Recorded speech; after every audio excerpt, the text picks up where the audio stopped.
Salut à tous, bienvenue sur la chaîne Jeux Vidéo 08. Aujourd'hui je vais vous poser une question, savoir si ça peut vous intéresser d'avoir des infos sur la création d'un conduit de cheminée. Donc tout simplement lorsque vous avez une maison qui n'a pas de conduit de cheminée et que vous voulez soit investir dans un poêle à bois ou un poêle à granulés, et bien comment faire? Donc il y a une solution qui est un petit peu coûteuse, mais par contre au niveau sécurité c'est vraiment génial, simple d'installation si on a les bonnes normes. Donc n'hésitez pas à me demander éventuellement en message toutes les infos que vous voudriez, ce qui permettrait d'avoir du contenu pour éventuellement faire une autre vidéo un peu plus détaillée.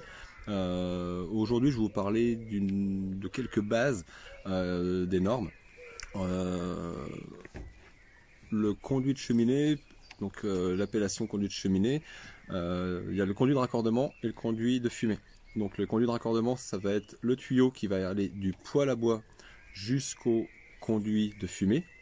Et le conduit de fumée, lorsque vous n'en avez pas, à ce moment-là, on va le créer en conduit isolé double paroi, à ne pas confondre avec du double pot. Le double pot, c'est pour du tubage flexible, lorsqu'on a par exemple un boisseau de cheminée, donc soit en terre cuite ou maçonné en briques par exemple. Voilà. Donc là, je vais réellement parler d'un conduit donc inox, galva ou inox-inox, si c'est pour créer un conduit en extérieur de maison. Donc le conduit inox galva, si vous créez un conduit en intérieur de maison, donc vous traversez votre plafond, éventuellement vous passez le long d'un mur dans une chambre pour arriver au toit. Donc là, tant qu'on est à l'abri des intempéries, on va travailler en inox. Et donc inox, c'est le tuyau intérieur pour celui qui va transporter entre guillemets les fumées. Où le passage des fumées va passer, ça sera en inox. Ça doit être de l'inox 304 ou 316. J'ai toujours un doute, je crois que c'est du 304. Et la paroi extérieure va être tout simplement en galva. Donc c'est un petit peu moins résistant, mais c'est juste une enveloppe pour tenir l'isolant à l'intérieur, car entre les deux parois vous avez de la laine de roche qui va être tassée, bourrée à l'intérieur à une certaine densité. Donc ça c'est voilà, des bureaux d'études qui discutent de ça, ce qui nous permet d'avoir une température extérieure du conduit relativement froide et qui protège également des feux de cheminée. Ce conduit là peut être installé, donc je vous disais, en intérieur de maison. Vous pouvez traverser des planchers bois sans problème, à savoir qu'il y a une distance de sécurité à respecter qui est de 8 cm minimum. Si vous mettez 10, c'est que mieux. Donc le mini c'est 8 cm. Maintenant, si vous pouvez avoir une marge plus importante, c'est que mieux au niveau sécurité.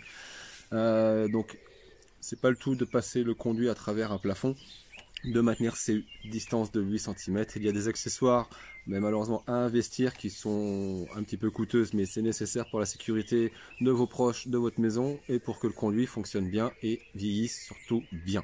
Il y a des plaques de distance de sécurité à venir fixer. Toutes ces petites choses là, je peux éventuellement vous en parler un peu plus dans le détail si ça peut vous intéresser. Donc pour l'instant, si on traverse donc le toit de la maison, donc éventuellement moi je vais vous parler d'accessoires de marque Isotype et Jonku, un fournisseur avec lequel je travaille beaucoup. Il y a également un concurrent direct qui est Pujula. J'ai travaillé avec les deux. Maintenant, voilà, je fais travailler Isotype et Jonku, du fait que c'est une entreprise locale. Donc voilà. Si ça peut être sympa de faire travailler le local, c'est que mieux pour mon département, qui est en fait les Ardennes. Si on crée un conduit en extérieur, donc là on va travailler en inox également. Donc c'est là qu'il y a l'histoire du 304, du 316. L'un des deux est pour l'intérieur et l'autre est pour l'extérieur. Là on travaille en inox pour l'extérieur, du fait qu'il faut qu'il résiste aux intempéries. Ça peut également être peint. Donc à savoir que sur les tarifs de base, il est environ annoncé 25% de plus-value. Il y a tout un panel de couleurs qui permet d'être un petit peu plus discret. C'est pareil, hein, donc là, il y a également des normes. Faut que le tuyau double paroi dépasse minimum 5 cm à l'intérieur de la pièce du poêle.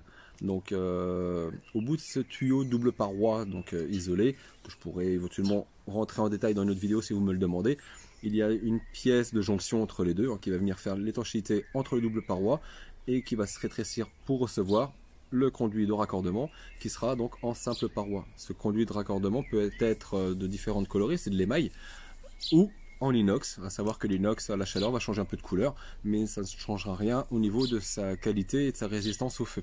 Maintenant, donc les 5 cm dans la pièce, le conduit à l'extérieur doit se raccorder sur un T, donc un T avec un tampon.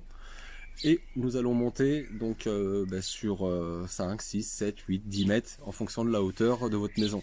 À savoir que la norme demande à ce que le haut de la cheminée, donc ce qu'on appelle la sortie de toit, donc allez voir, je vais regarder pour vous montrer ça tout de suite en photo. Hop, j'en ai une là, alors attendez voir, est-ce que c'est visible? Par exemple une toute simple. Ceci, donc ça c'est la sortie de toit. Le haut de la sortie de toit, donc il y a une norme à bien respecter. Cette sortie de toit là doit dépasser votre, alors bien souvent on parle de votre fêtage, mais à savoir que réellement la norme veut que la cheminée dépasse de 40 cm tout obstacle sur un rayon de 8 mètres. Alors si c'est votre toit effectivement le point le plus haut, je vais tout simplement me contenter de dépasser votre toit de 40 cm. En imaginant que vous ayez une maison mitoyenne et que le toit de votre voisin soit plus haut de 1 mètre par exemple du vôtre, alors ce n'est plus votre toit qu'il faut dépasser, mais le toit de votre voisin, à condition que la distance soit inférieure à 8 mètres. Si votre voisin est à 10 mètres, vous ne dépassez que votre toit. Si votre voisin est à 4 mètres, malheureusement, ça vous fait avoir une cheminée relativement haute du fait que je vais devoir dépasser de 40 cm le toit de votre voisin. J'espère avoir été clair. Rappelez-vous la règle des 40 cm au-dessus de tout obstacle sur un rayon de 8 mètres. Voilà, c'est assez simple à retenir. Ça permet tout simplement, au niveau d'un toit, on va dire ça c'est votre toit de maison, tout simplement. Votre cheminée est là. À savoir que l'air, si vous voulez, il y a toujours des turbulences sur un toit. En fait, l'air qui arrive au niveau qui arrive sur votre toit ne fait pas que passer comme ceci. Elle se rabat et, si vous voulez, peut venir tasser les fumées. C'est pour ça que on dépasse de 40 cm votre toit pour qu'effectivement il n'y ait pas cette fameuse turbulence. Il existe un conduit au cas où s'il y a vraiment des contraintes techniques. Il existe un conduit donc pour créer un conduit de cheminée, mais là c'est du conduit triple paroi. Donc si je ne dis pas de bêtises, ça s'appelle, je l'ai pas sur mon catalogue là, mais c'est le Octance de chez Isotype, qui permet effectivement de parer à cette fameuse norme des 40 cm en rayon de 8 mètres. Ça c'est pareil, je peux vous en parler si vous êtes entassé ou voilà, s'il y a des problèmes.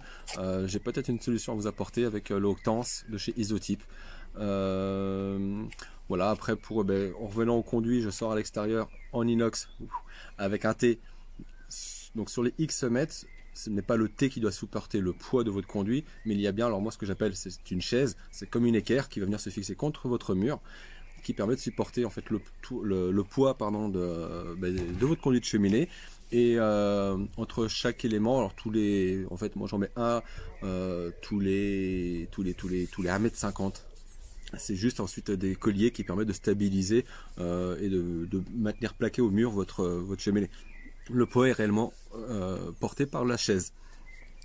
Donc ne surtout pas de créer votre conduit en extérieur, donc en simple paroi, car là il y aurait un choc de température. Les fumées qui sortent de votre poêle, on va dire qu'ils sont sur une température de 200 degrés par exemple. Et imaginez qu'à l'extérieur de votre maison il fasse 5 degrés, le conduit de fumée forcément lui est à 5 degrés. Les fumées 205 degrés, là si vous voulez c'est pas compatible, il y a un petit souci.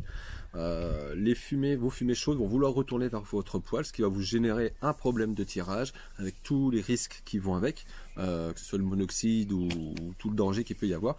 Et l'autre souci c'est le feu de cheminée, du fait que votre conduit là va bistrer. Donc bistrer, ça veut dire que le choc thermique qu'il y a va vous générer comme un cordon de goudron, et c'est ce goudron là qui est très dangereux, du fait que quand vous allez vouloir recharger votre poêle à bois, vous allez ouvrir le tirage pour que votre nouvelle bûche s'enflamme.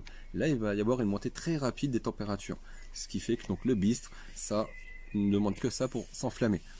Le double paroi, ce que je vous ai parlé précédemment, ça nous permet en fait de maintenir des températures relativement élevées. Donc c'est-à-dire que vos fumées chaudes vont arriver dans ce conduit là, vont maintenir une température au niveau du conduit, donc le conduit va monter en température et va réussir à avoir une très bonne vacuité des fumées. À condition que la prise d'air dans la pièce soit faite pour ce que le bois consomme l'oxygène lorsqu'il brûle, on doit forcément pouvoir lui amener de l'oxygène dans la pièce pour compenser. L'image est, si vous ne faites pas d'arrivée d'air dans votre pièce pour le bon fonctionnement de votre poêle à bois, prenez une bougie, vous la mettez sous un verre, quand il n'y a plus d'oxygène, la flamme s'éteint. Eh bien votre poêle, c'est un petit peu la même chose. Plus ça va, plus on a des maisons qui sont isolées, ce qui veut dire que c'est très très bien, votre maison est moins gourmande en énergie, mais à contrario, le bois, lui, la flamme doit avoir un carburant et un combustible, donc il faut la flamme avec l'oxygène, donc le bois, pour que tout ça fonctionne correctement. Quoi dire de plus?